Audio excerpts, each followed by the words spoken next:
Baruch atah Adonai Eloheinu melech haolam shehakol nihiyeh b'dvarai. Okay. Good morning, Yidden. Thank you so much for joining. As we jump back into Sefer Likutei Moharan, Torah Lamed Ches b'siyata d'shmaya. Today's shiur is sponsored by Shlomo Rosenblatt as a zechus for B'suras Tevis for Talia Malka Bas Na'ami. Also sponsored by a listener of the shiur who built NØRA, a clinically grounded app for shemirat habris. Special Shovavim pricing is less than $1 a week. The link will be included when the shiur is posted. Also by Zev Klein, nishmas his parents, Revka, Barinder, Simcha, and Ya'kov and Yesha'ihu, the neshama should have an aliyah. Also dedicated as a zechus for refuah sheleimah for Chaim Yehoshua and Chaya Miriam, and very sadly, now dedicated Le'il nishmas, Chaim Avrohom ben Rachel, Herb Alex Whitler's older brother, who was tragically nifter yesterday in Eretz Yisrael. So our learning should be a zechus Le'il nishmas, a very special tzaddik from what I understand and what I know. Hashem should bring that family nechama. Okay, let's continue Torah Lamed Ches. We were learning yesterday about the beginning of the process of a person rectifying their dibur. The challenge was that we were speaking about a dibur of achar hadvarim. We were speaking about a dibur of nihilistic despair, where a person begins to give up on oneself and the world, and that leads to a hefkerus, that leads to an unwillingness for a person to really deal with their stuff, right? To deal with their baggage, because they simply don't see the use, frankly, and they just leave it. And they carry on with their life living on a shallow level, and they may appear even to be living more vibrantly than others, but it's only an illusion, right? It's because they're living in hefkerus. They're not living mugdar. They don't feel any busha, like we learned yesterday, because there's no dissonance between their current behavior and their higher self, given the fact that their higher self is out of sight. And they've sort of stopped striving to reach the ceiling of what they prior would have perceived as their potential. They don't feel that they have that anymore. And so they just live how they live. And that's the whole concept of what we were speaking about.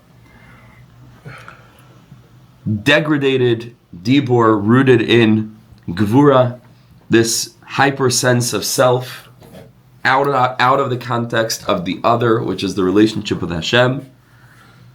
And the tikkun the Rebbe told us was Limud Torah Balayla, right? It was connecting to Torah that can speak to us when we're in that experience, not simply to ultimately bring us into the awareness that we could still daven to Hashem in that moment, but we hear Hashem's messages, and that ultimately provokes a dibur that is so rectified that, contrasting the words of despair and the words of giving up and the words of negativity, said the Rebbe, Va'az hadibur yaitze b'shir v'shavach v'halal la'kadosh baruch hu, right? A person's able to sing to Hashem, a person's able to dance with their problem, a person's able to rejoice with the challenges that they're facing, given their newfound perspective of really going back to Torah Lamed Vav, where we spoke about life as a labor process, right? And the realization that, what do you mean yush? There's no yush because you're going through a hard time. That's only because there's a new iteration of yourself is about to be born. And that's not a reason to give up. On the contrary, that's a reason to keep on pushing. That's why we're here in the first place. And the Rebbe has been putting this into the teaching of the Ari HaKadosh on what actually is taking place underlying the avodah of tefillin, what Kabbalistic tikkunim ultimately manifest in this act of donning tefillin on our arm, on our head, Tefillin Shel Tefillin Shel Rosh each morning.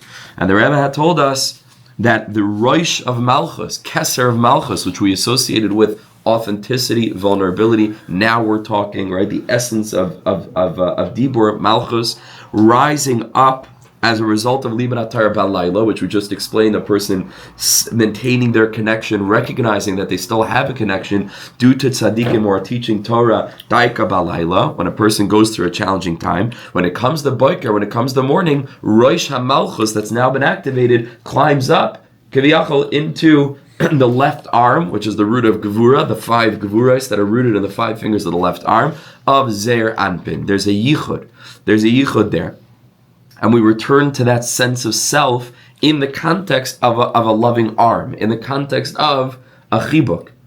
then in that place, because we reach the Shirish HaGvura, we are going to be activated with Diburim Chamim, right? With Daika, with warm words. Kishal Heves HaGvurais, right? With a Bishal Heves HaGvurais, with fire. And over there, there's Beinoi, like we said yesterday, Levein Koinoi. There's self, but there's self and other. And then a person's able really to face their baggage. A person's able to really open up and start to really look at what's going on deep, deep, deep inside of them. And then a person feels busha, like we learned yesterday. A person, again, is able to sense their higher self, and therefore, in contrast to what they really, really realize now that they could be, they feel the sense of busha, pchisus, but it's in the context of gedulas habayre, like we said, a healthy conception of a Kodesh Baruch Hu as the father, right? Kaviyachol teaching his kid how to ride a bike, like we said yesterday.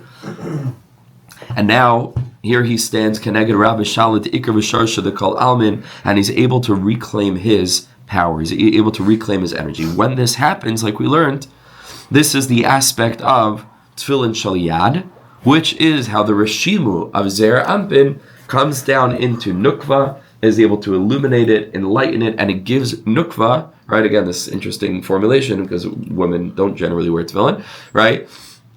Rashi's daughters notwithstanding. Nukva has now Tefillin Shel Yad as a result of the Ha'ara from Ze'ir Anpin that's shining into Nukva. That was what we were learning yesterday. So we're up to sort of, a little bit higher than the middle of paragraph Hey, where there's a parenthesis, where the Rebbe says that after this tikkun is completed, the parenthesis says, Yesh aimim shebekantzich lahatik ha'agah shlishes v'cheinu b'ksaviyat. Says this is, some say that this is where you should put the third note, the note hashlishes v'chein isa b'ksaviyat. Right?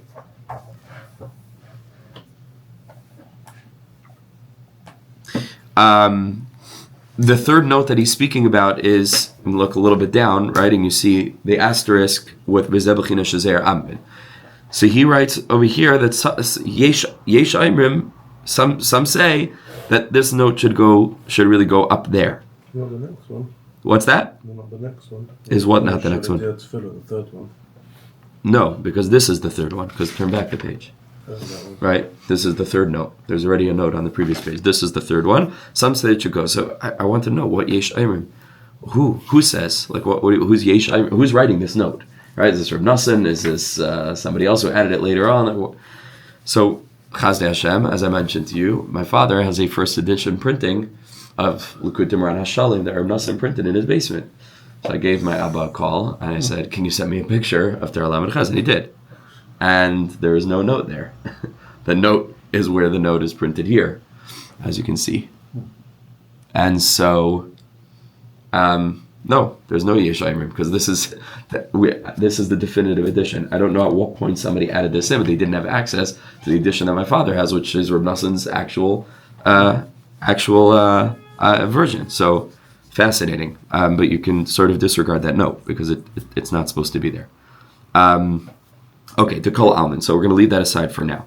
Then says the Rebbe, "V'habusha hazois adayin inenu b'payil."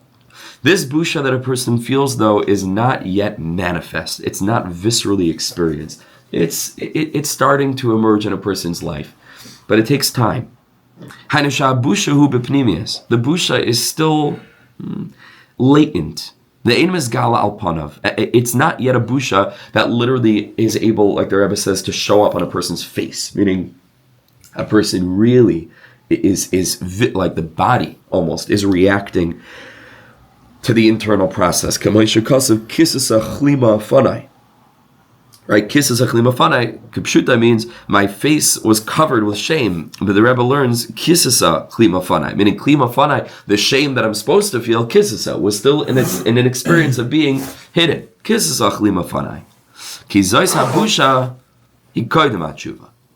Because this level of busha is still prior to the tshuva that a person does. It's what enables a person to get into the zone of doing tshuva. Tshuva, like we said yesterday, means, in addition to returning to Hashem, it means to return to our higher selves, right? And so he's beginning to get back in touch with his true self as a result of hopefully discovering healthier ways of thinking about Hashem and self. So that sort of paves the path to get out of this hefkerus of despair and achar dvarim and mekatra gemenase and kates kol basar v'chulei. But he's not there yet. Ki zois habusha hi koydem hatshuva. So I just want to focus us in. I mentioned this in the beginning of the teaching, in the beginning of Torah Lamed Ches. Torah Lamed Ches very, very, very accurately, almost synonymously reflects Torah Vav. Because in Torah Vav, if you remember for a second, we learned in Torah Vav that the Rebbe said, Ikra tshuva, what was the essence of tshuvas? Kishi yishma bezyoyno yidaim v'yishtaik. When a person hears himself being embarrassed, and yidam v'yishtaik, and he stays silent. Rav Nassan Likutei Moharan writes that it doesn't simply mean when a person has occasion to be embarrassed by someone else and to stay silent, which is totally true. I was thinking about that a lot yesterday, right? Actually, to be silent.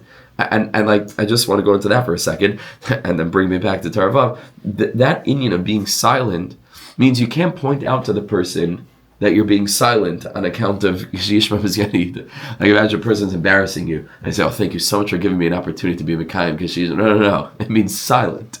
Legamre. Right? It means the person will really think that he won. That's the inyan. It has to be mamish. There's no way to fake this.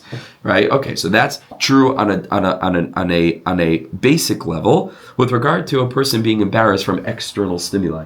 Says Reb Nassan, no, it's talking about internally. Internally. It's mamish this process. Internally. But the Rebbe told us over there that tshuva is a bechina of ekya. Right? Because ekya means ana zamin l'mahavi, I am ready to become. However, kol zman that a person is prior to tshuva, ekya was ba'astaras panim mimanu, like we learned, ekya is hidden. Where is ekya hidden? In the dam shebachol hasmali shebelev. Why dam? Because ekya ba'astaras panim. If you have the word ekya, which means I am ready to become, it's a symbol for tshuva. It's the shame of keser, bina keser, the aspect of returning, nukuda. And you don't write it straight out so that it isn't aleph hey yud hey and it's just there, but it's aleph and then aleph hey and then aleph hey yud, and each time you're going back because it's hidden, so then it's gematria 44, right? Aleph hey yud, and aleph hey yud hey, right? It's 44, and that's gematria dam. That's koydem tshuva.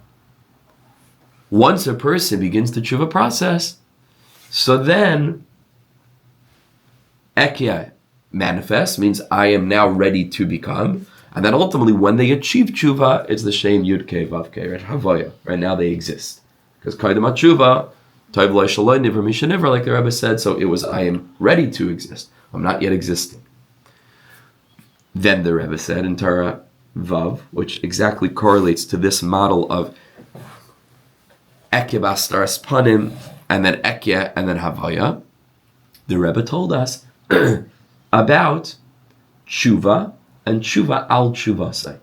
Right? That's a very big theme in Torah Vav, is the idea that a person doesn't just do tshuva once, but as a person is progressing the spiritual journey, they have to go back, and that which they did tshuva for, it's like, no, I have to do tshuva again. And we went very deeply into different aspects of why this is, right? Most prominently, ultimately, is because as a person gets closer to Hashem, a person experiences the possibility of elevation and closeness to Hashem in heretofore unknown ways, right? And it becomes more and more powerful and potent, so that every time looking back to where I was, it seems even more egregious, right? Given what I now know is possible, and what I now know Torah is, and what mitzvahs are, and how precious it is, and how sweet it is, and I'm able to look back and say, Chaval, how could I have, right? And that's the way it goes, and hopefully it should go that way, and continue on and on and on. And this itself is the bechin of koydem tshuva la'achar tshuva, because as I'm rising to each level relative to the next level, I'm still ekya bastaras panim, and then it's ekya, and then it's havaya. But then every time I get to the nekuda aliyana, I'm on the nekuda tachtoin again, and that's ratzav v'shayv, and that's the whole Torah Vav, what all these concepts are wrapped up into each other, like we learned over there. Over here, the Rebbe is saying something extremely similar. You have over here the theme of busha. But over here, the Rebbe says it's busha b'koyach. This is koydem tshuva. The Rebbe says ekya bastaras panim b'manu is busha, but it's in potential. It's bepnimius. Then the Rebbe throws in the aspect of what comes later in Torah Vav of tshuva and tshuva al tshuvasa. You remember we spoke of k'foid alam hazeh, k'foid alam haba, as a person rises and gets closer and closer to HaKadosh Baruch Hu and deeper in their spiritual experience. The Rebbe throws that in to this mix over here to teach us how a person's busha comes b'payal. And so what in Torah Vav is separated, right? There's the busha bit, the eket, and then there's the aspect of tshuva and tshuva al-tshuva. The Rebbe over here merges them together and says the busha and the tshuva are one. Tshuva b'koyach, eket b'astaras panim is busha b'koyach. Eket b'astaras panim. Tshuva, as a person comes to do the tshuva, is busha. Again, he's going back and bringing that element of busha and putting them together. And there's a really, really extremely important source to really go back to Torah Vav, and it's like a sister. It mirrors. It's a reflective text. So let's go back inside. So kizois habusha hi koydem hatshuva v'zeh yadua, and now he says it's known that ein doime ben kfar leben krach. You can't compare a villager to a city dweller, right? A person who lives in the city. In what sense?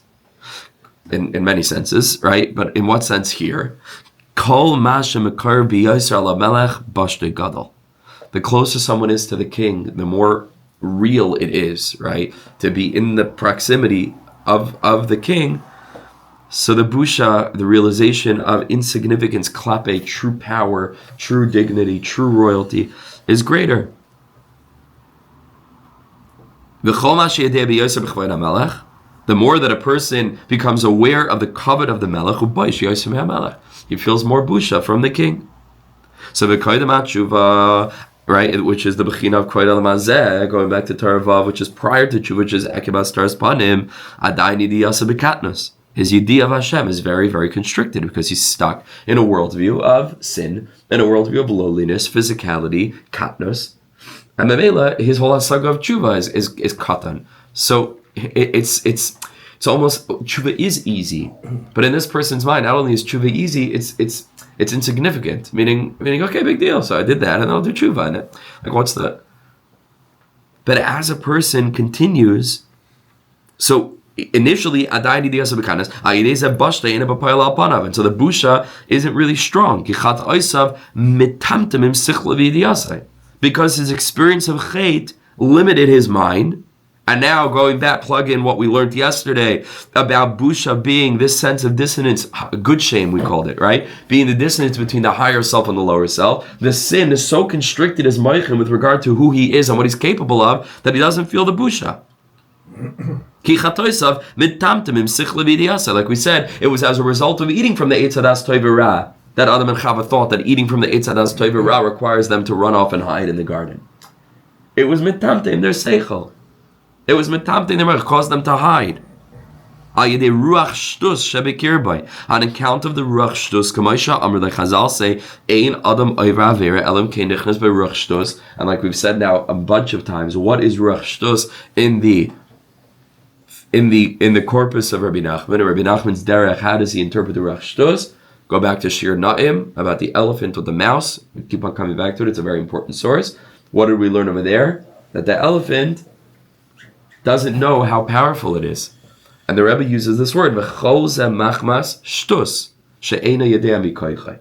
And over there, the Rebbe is telling us how he understands what's the ruach shtus. When Chazal tell us that a person only does an aveira if the ruach shtus enters them, what is this ruach shtus? And Rabbi Nachman seems clear from Shir Na'im, which is the first time this word shows up in the whole teachings of Rabbi Nachman, that the ruach shtus is that she'ena yedea mikoychai. That's what the Yetzer Hara causes us to do. Go back to the beginning of Torah Lameches. Mekatreg u'menaseh. What do you think that kitrig is? The kitrig is, you can't do this. You're not strong enough. The kitrig is, you're weak. Okay, here's an Isaiah. Right? That's the kitrig, is that it robs us of awareness of just how powerful we are. We're mamish an elephant. We're enormously powerful. And the Yetzer Hara is a tiny little mouse, right? Why do I fall to the Yetzer Hara? Because in that moment I had a ruach shtus and I forgot what I am. I forgot I'm a chelik al kamimal. I forgot that I'm a human being. I have all the oilamos in me. I forgot that. That's called a ruach shtus. And Mamela, since a person is in ruach shtus land, part and parcel of them not feeling powerful enough to overcome the Yetzer Hara is being out of touch with their higher self, because that's where their power is. Memela, their busha is super limited, because their higher self is they're in shtus. They don't have a higher self, so they don't care to feel the busha of dissonance between this act and who I really am, because in that moment I lost touch with who I really am, which is my power, which memela leaves me feeling weak, and leaves the busha feeling very, very faint, and leaves me in a state of hefkerus, because what's the point? Yes, there's stuff in the Likutei Moharan. Yeah. So before you're about to fall, think about your Likutei Torah, and that will stop you. B'diuk. That's exactly this point. Mamish.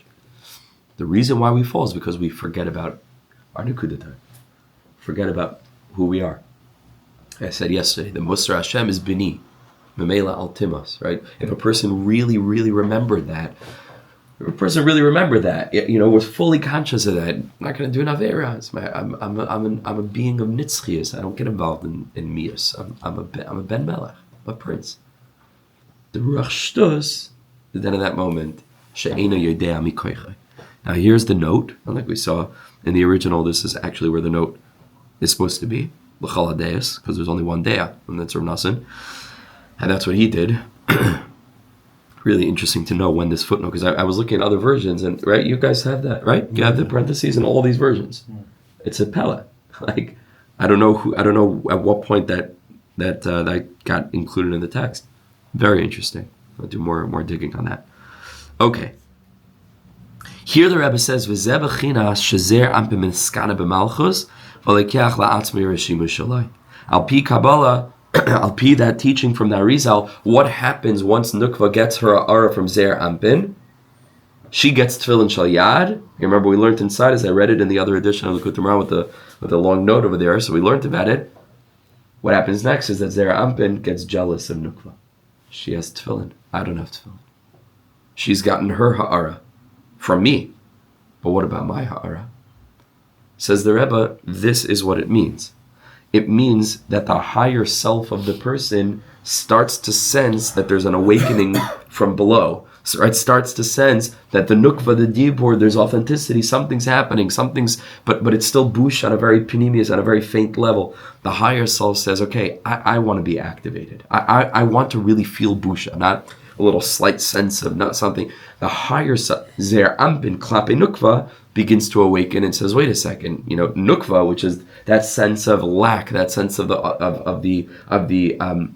dependency, which is very holy and beautiful, begins to wake up and begins to be able to focus on all the ways in which it's deficient and really requires the light of consciousness to shine down on those places. And Ze'ir Anpin says, the higher self, which is where Nukva begins to get her ha'ara, says, I'm ready to be fully activated too. Not just the part, we're speaking about like parts of the self, right? There's the part of the self that's called Nukva, right? The parts of the self that's called Nukva, and the parts of self that's called Ze'ir Anpin. Parts of Nukva is that place of it's all the emes of Behema Asher Tameya, right? Not in that Tahira. In that moment, that's that lower self, that's the Behema self. And then the Adam self wakes up and says, well, what about me? So then a person follows through with that process of meisir mimenu atipshus, and then a person goes ahead and actually removes the tipshus, the shtus of my weakness away. And now my moichin is working again, where I'm out of a state of katnus to moichin, and now I'm in gadlus. Gadlus always means I realize how gadol I am. Right? I'm able to realize my strength. Then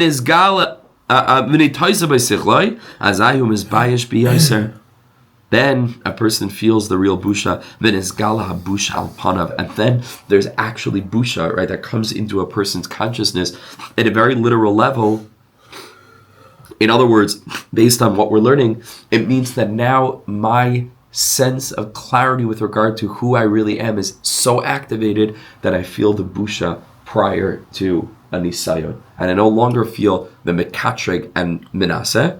I have a nisayon, but I have the power to be able to look at it in its objective sense. I can say, I know what I am, I know what this is, and then I'll have real bechira. Most of the time, we don't really have bechira. Right? Most of the time, once it comes to a nisayon already, I've been so weakened by so much. It's not a fair fight. It's not equal, right? Because it isn't where I can like objectively look and say, okay, this is this is what I'll get, and this is what I'll lose. Like, meaning, and it's super clear. Person goes to the supermarket and takes a product off the shelf. They know what they're getting, and it has a price tag, and they're able to make a choice as to whether they feel that they have the funds right now this month or whatever it is to purchase this thing, that they make a cheshbon, right? But most of the time, we are so weakened from the standpoint of price tag, and we're so miyuash, right? We're already mufkar, we've already abandoned ourselves as a result of our weakening, that we don't see the price tag. All we see is what the thing is. We don't realize the cost. We don't realize the cost. You're saying this with the Vera as equivalent, the same thing, not realizing the Yeah. penalty. Yes, right, and so therefore it's already mekatreg before it's menaseh. I get the kitrug is prior to the nisayon because it's not a fair nisayon, because I'm already lost. But when a person's a moichen de gadlus, and a person has a healthy sense of busha as a result of them never having lost contact with their higher self, then memela, then a nisayon is not a nisayon. What does nisayon mean? It's a struggle. In order for there to be a struggle, it takes two to tango. You have to have the other side. But usually there's no struggle. It's a water slide. Shoo, there's no.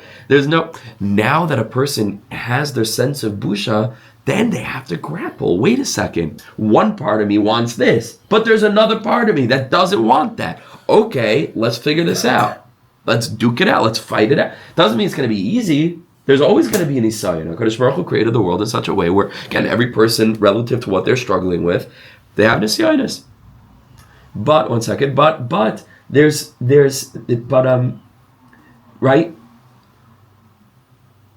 still going to be a nisayon. But it's a fair fight. It's a fair fight. Both fighters are equipped. And then they can have their fight. Or, by the way, they cannot have their fight. Meaning and a person just says, I'm choosing to do this, right? But at least there's weight pulling against. He understands the gravity of the decision, yeah. It feels almost like we're talking about Chava. But so that's the place where we or she is powerless almost because of some preconditions. So question is, what was her precondition that got her into that? And B, where's the fair fight? No, on the contrary, I would say by Chava it's the fairest fight, because on Chava the nachash came from the outside. In us, the nachash comes from the inside, because we are post nachash hitel bazuama, right? Where the nachash Baal Chava and already injected within Chava, which is the Ein Kol Chai, the mother of all humans, right? A little bit of itself, right? On the contrary, by us, the fight is always a little bit less fair, because the fact is that the Yetzer Hara is not even a part of us. I said before, there's a part of me that wants this, there's a part of me that wants that. The emes is, there's no part of me that wants that in terms of the Avera. It's the nachash. It's totally external. No, Chava made a choice. Chava made a choice.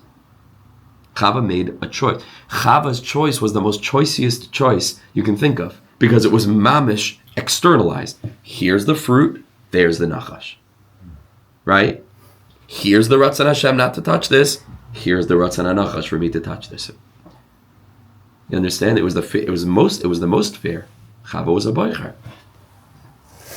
You understand? So we are after Chava. Yeah, we are after Chava, and therefore the fight is a little bit less fair, especially if a person doesn't come into contact with tzaddikim who are teaching us that we are not the nachash and the nachash is not us. And a person goes through the whole life thinking that, oh my gosh, like there's a part of me that's mamish serpent-like, there's a part of me that's a snake, which isn't true. But even so, what we're suggesting is that all the while a person is in touch with, we called it their higher self, but now I can just say their true self. So then, even so, there's going to be a push and a pull. And that's what the Rebbe is speaking about. Aval achar kach isha oisat shuva umeisir mimenu atipshus v'nitoysev by sichlai as I was bayish biyoser v'nis gal al busha al panav. And then the busha is able to show up al panav, which means it isn't just leitim rechaikas, it's part of your life. It's al panav, it's visceral. A person lives with a clear awareness of their dignity, So crucial what the Rebbe is teaching us, I'm telling you, because today it's not that we're struggling with nisyonos and averis and lowliness and pchizas. This is all a symptom. Today we're struggling with a lack of identity, a lack of dignity. We've forgotten who we are. We've forgotten what we are. Memela, mekatrig umenase. But everybody was trying gevalt about all the nisyonos and our dar. If all of us had a clear sense of mamish, chelik alekamimal, but like mamish, then the nisyonos wouldn't be as I. Even if they're shreklach nisyonos, even if the tuma is adein shir vein tachlis v'chule, but we would have enough firepower to, you know what I'm saying? Like, oh my gosh, like. The American army is coming, is building a huge armada. But if you have enough weapons, say it's a big enemy, but you can fight them up. We focus so much on the enemy, and we focus so little on empowering ourselves to have what we need to fight the battle. What do we need to fight the battle? The Rebbe tells us busha. What's busha? Busha means I don't lose touch with who I really am, what I'm capable of. Koichai, my great strength. The story of the chassid. He said the only time one person's allowed to be a Baal Gaiva is in the face of the sign. He used to say to himself, I'm a big chassid of the Rashab, I'm not going to succumb to you. You don't know who you're dealing with over here. Yeah. That's the only time he could use his Gaiva. Beautiful. The Baal Tanya writes this clearly in Tanya, right? That a person should mamish degradate the sata, the Yetzer Hara. You should call him terrible names and mamish, who do you think you are? You're, mamish like yargiz. But in order to do that, a person, like we said, has to be identified with his Yetzer Tov, has to know who I am. Says the Rebbe, that's called busha al panav busha zoysu b'chinas arat tefillin. This is now called Tefillin Shel Rosh. Then your whole self is wearing tefillin. Your Nukva is wearing Tefillin Shel Yad, right, which is connected to Leib. In other words, I'm dealing with my lower self, and my higher self is wearing Tefillin Shel Rosh, which is the clarity of who I really am. Isn't that gorgeous? That's tefillin. My partsuf and my parts are now wearing tefillin. My Nukva is elevated because it's in touch with my higher self. That's Nukva that comes into contact with Ze'ir Anpin and becomes lit up by the ha'ara of self, right, which is the 5 fingers on the left hand, and now feels, okay, I have a sense of self, I'm supposed to come into contact with the divine. That's the lower part of myself, which is Gevaldik. And the higher self becomes intensified. That's Ze'ir Anpin. I just want to point that again. I mentioned this 2 shiurim ago. This is Chasidus and Kabbalah, right? Kabbalah, a person will read this text from the Ariya Kaddish their whole life. Will he know what it says? Yeah. He's a Makubal. You stop him in the street. What does the Ariya Kaddish say? Shar Kavanas about wearing tefillin. And I'll tell you, it was Nukva rises, and Ze'ir Anpin, Ze'ir Anpin is jealous. And goes, he knows what it says? No. He can read the words, he can translate, he knows what it says, but he doesn't know what it says. He doesn't know what it means. It's like that story, the famous story of the first time that the Maggid of Mizrich came to the Baal Shem. And he walked in, and the Maggid was a huge goyin olam and was a huge makubal and tzaddik. And he was very skeptical of the Baal Shem Tov originally. And he came to the Baal Shem, as they all were. Right? He won them over one by one. There was nobody who was naturally predisposed to the Baal Shem Tov. He was a chiddush. He was a total chiddush. So the Maggid came, and the Baal Shem Tov, without even looking up, he said, you learn Ari? You learn the Arizal? He said, yeah. So he said, okay. And he opened up from the Kisvei Arizal. He handed it to him. He said, read me this passage and explain it. So the Maggid was so excited because he mamish knew what this meant. He knew, so he opens it up and he's reading and he's translating and he's explaining what it means. And said the Baal Shem Tov, no. He said, give it to me. And he read it. And the Maggid described all of a sudden, as the Baal Shem Tov was reading it, all the malachim, everything he was reading about, like it actually came to life. Like it was all around him. And all of a sudden, the whole room became full of fire. And when the Baal Shem, and it's a metaphor, when the Baal Shem Tov reads, maybe it happened, maybe it did, whatever. But when the Baal Shem Tov reads a piece of the Ari HaKadosh, which is, meaning, in other words, what Hasidus is, it doesn't just remain static text with its meaning. It comes to life. It comes to life. It's hard to put your finger on it. Like what was the Baal Shem Tov Mechadesh? Who was it? Rav Arna Gadol of Karlin. Somebody came to him once and asked him what was the chiluk between the Arizal and the Baal Shem Tov. He spoke about Kabbalistic, matters. There's mystical Judaism, and Chassidus is mystical Judaism. So he said this parable. I think it was the Karliner, maybe, or somebody else. He said there was a story of a certain village where someone had traveled very far away, and he brought back reports of this wondrous bird that they had over there that had features like a human being and the most beautiful sound and gigantic wings and stunning colors and this incredible report. And he said, no, okay. So saying Baba Mises, from far away. He was far away, he came back, and he could say what he liked.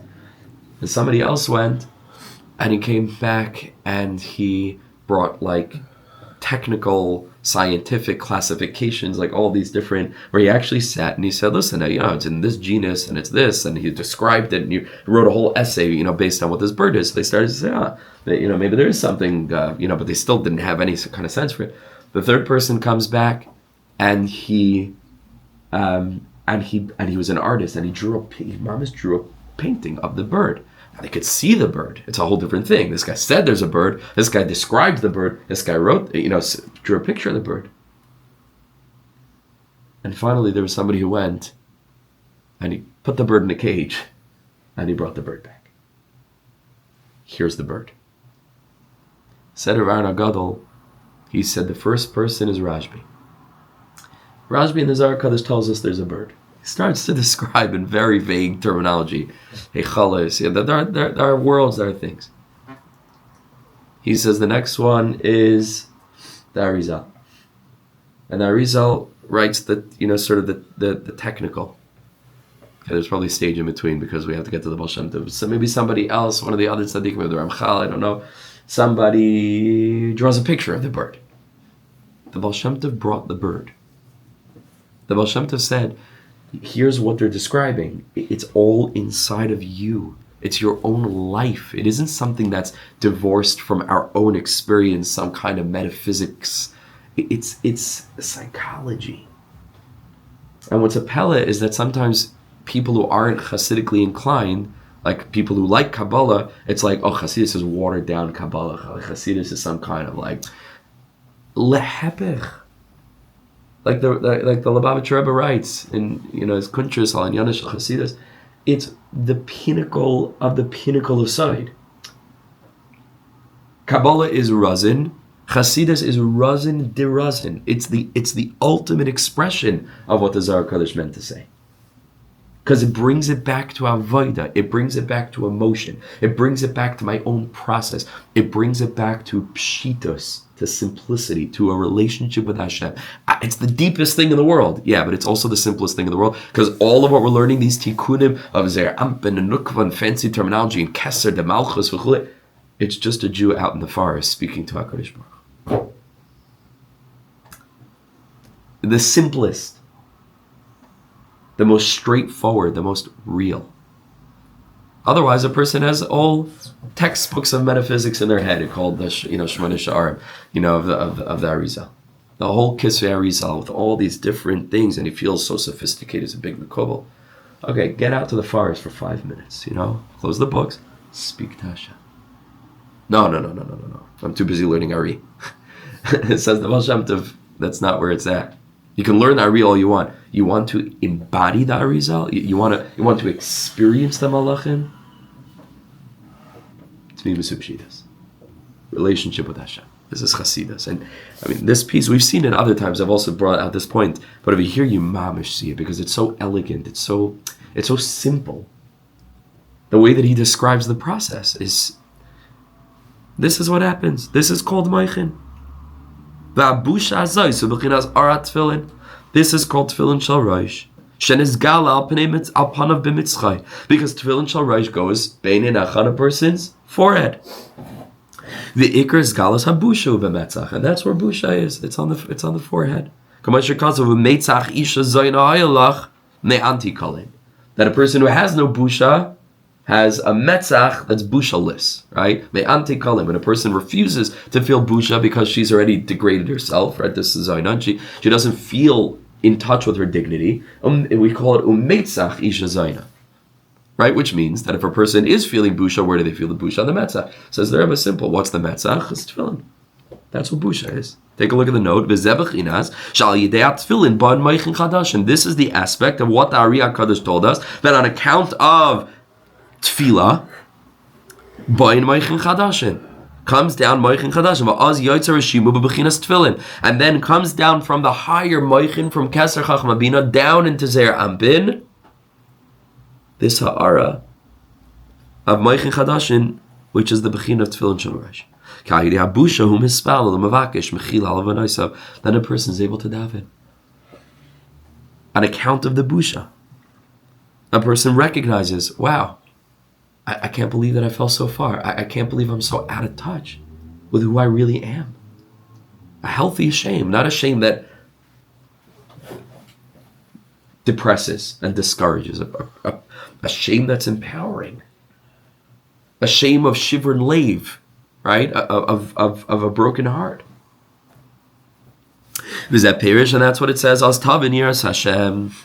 Oz tavin yiras Hashem. Then you will understand tavin yiras Hashem kamuva b'Ze'ir Kadosh, as it's brought in the Ze'ir Kadosh. Tefillin b'chinas ima al bra. Tefillin Shel Rosh is the aspect of ima al bra, of a mother hovering over her youth. What's ima? Ima is bina. The aim, or the im, la bina tikra, but im is darshan as aim. So aim and bina is together.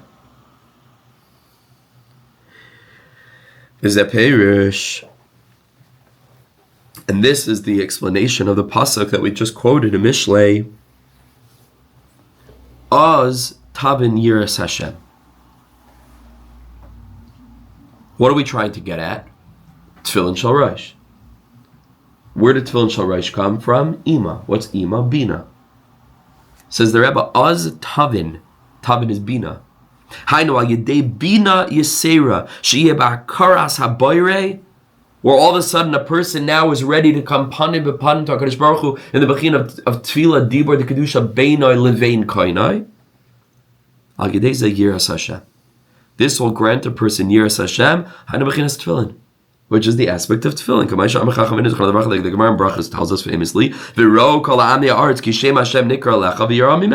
all the nations of the world will see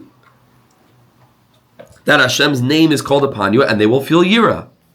Says the Gemara in Brachos. What will they see? What name of Hashem will they see? Elu Tefillin Shel Rosh. They will see the Tefillin Shel Rosh. Tefillin Shel Rosh elicits yira. Memela Oz tavin yiras Hashem. Now, very deeply, what was the problem of this individual before he or she started this whole process of activating their Nukva, rising up, finding a keser de Nukva, so the bechina of authenticity, rising up into Ze'ir Anpin, coming into contact with self? What was the problem? The problem is that it was self outside the context of other. Going back to Torah Lamed Zayin, it was where a person was stuck in the 7 lower aspects, which emerge as a result of Ikar Habriya, like we learned in the beginning of Lamed Zayin. So these two Torahs are very connected. What was the Ikar Habriya? Who remembers? What was the reason that the Rebbe gave? Why did HaKadosh Baruch Hu create the world? What was the Ikar Habriya? Begin d'ishtamayid inlay. So that Hashem will become known. And in order to become known, there's the known and there is the knower. And that's the aspect of Bria. Atzilus, the knower and the known are one. That's called Ihu v'garmayi chad b'hain. In Atzilus, they're inseparable. In Bina, Bria, which going back to Torah Chavches, we spoke about the Dalet Alfin, right? Adal Alfin. So the first Aleph is Aleph, right? That's Atzilus. The second aleph becomes bays. That's bina, bria, tunis, bays, two, right? Bina, bria, ratius. All of a sudden, there's something else. There are two. There's the known, and there is the possibility of there being a knower. So that begins to maidenly. And that's all that takes place in the bechina of bina, bria. Memela, once there's Iker Habria, right? There's a world of Bria. So then, okay, there's going to be all these 7 aspects, right? Which is the lower, the experience of the lower self in this world, and that can go either way. All of a sudden, there's going to be Bechira Toivera. Why? Because in order for me to be a genuine knower of Hakadosh Baruch Hu, I have to have a sense of self. In order for me to have a sense of self, I have to have agency. I have to have volition. In order for me to have volition and to feel like I can choose, there needs to be what to choose. Memela, I need to have both an Adam in me and a Behema in me, right? As part of my experience. I need to have Zikarin and Shikha. I need to have Ar and Chayshech. I need to have Chachma and Sichlis, right? And that was the lower 7 aspects. Now a person's rectified their sense of self to climb over to the other side of their volition, of their possibility of choosing, where Chava now is separate from Adam, Dibor, separate from Adam, but I was only given the Dibor so that I, Chava, should turn myself around and come back into contact with Adam. And so I still have my sense of self, but I'm choosing to give it away. Because I realized the only reason that I had a sense of self is that I should then be able to go ahead and to bring it back into context with a face-to-face relationship with HaKadosh Baruch Hu. The Bela says the Rebbe, yes, Oz, Tavin, Yiras Hashem. You want to know where the ultimate tikkun comes from, the bechina of Tefillin Shel Rosh? Oz. I climb out of my Zion into my Aleph. Oz. I'm out of the lower 7, and now I've traced everything back up to the root, what the Rebbe called Ar Shayrish HaGvura, that great light that exists at the Shayrish of Gvura, which is Bina, and then Tavin. I'm connected to that world of Bina. Again, in Bina, I still exist. The window pane is shattered, but it's still in the frame. That's what the Rebbe wants to get us to. That's the Ar of Rabbeinu HaKadosh. This is Nachal Novea Mikar Chachma. Nachal, it is the Bechina of Bina, which is called Nachal. Nafshenu Chiksal Hashem. Lahadlik Ner Chanukah, right? Nachal. Novea Mikar Chachma. It's Bina held within the Ar of Yichud as a result of its emergence from Keser.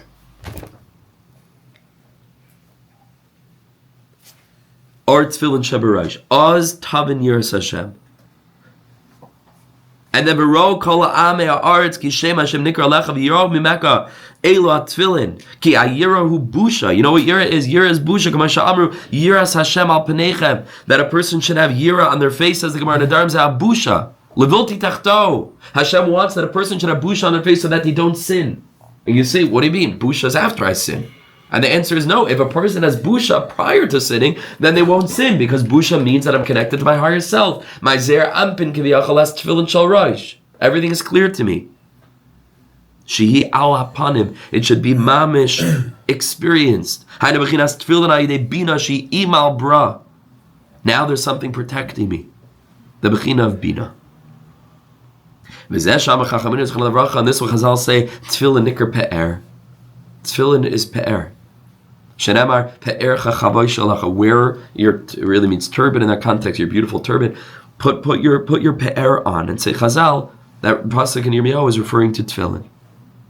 What's pe'er? Klalius hagvanim. Pe'er means proliferation of beautiful colors.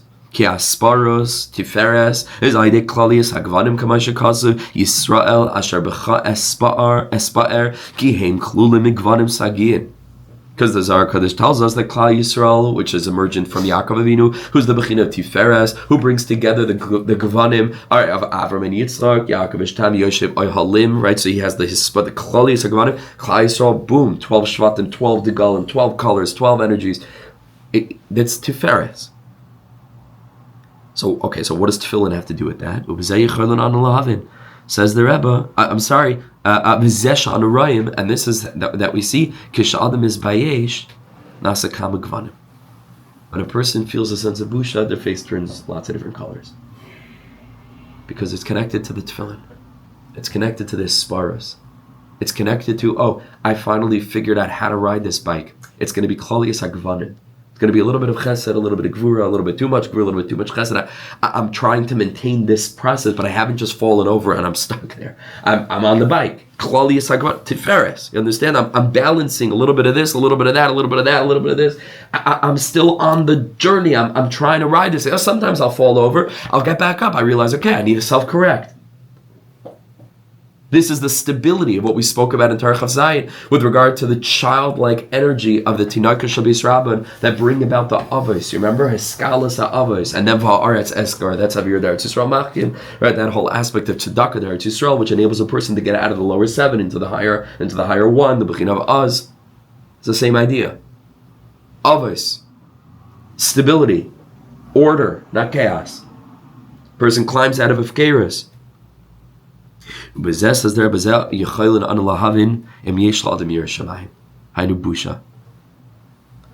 how we can tell if a person has Yiras Shomayim.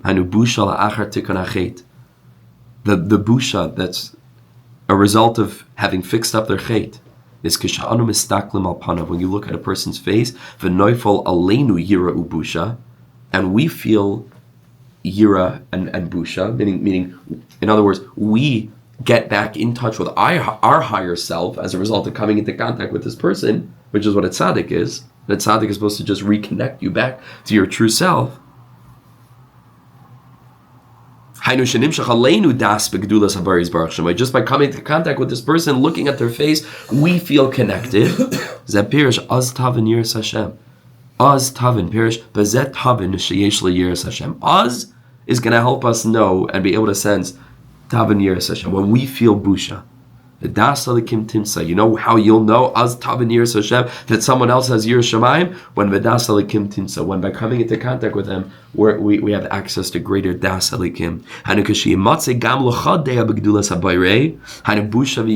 When we also share in that sense of busha, that sense of yir.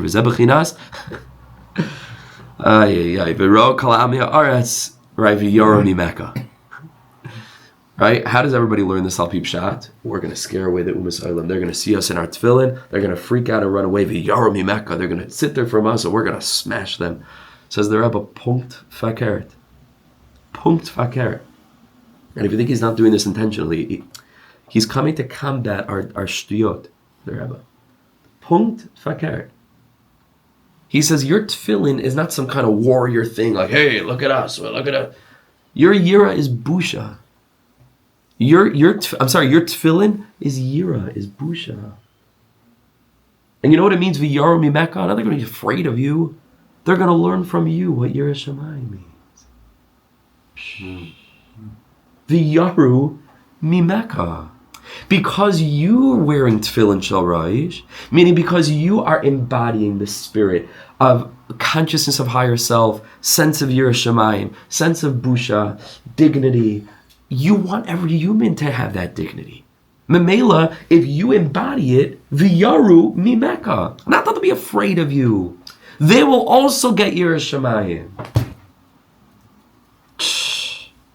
V'ro kol ami ha'aretz v'yaru mimeka hanu shenimshach aleihem gam kein yira.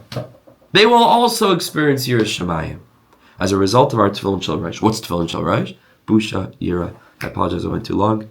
Just wanted to get to the end of the paragraph. Ashreinu ma'toy chokenu. I posted on my status yesterday. I don't pick favorites, but Lamaches it's very, very quickly rising to the time. I mean, this Torah is everything. I mean, this Torah, I always say that about a lot of the Torahs, but this Torah is Ashreinu. Yidden, have an amazing, amazing day. Ashreinu. Ani habe ואתה האב שלי שכל כך אוהב אותי האב שלי מלך חי וקיים על כל נשימה שאני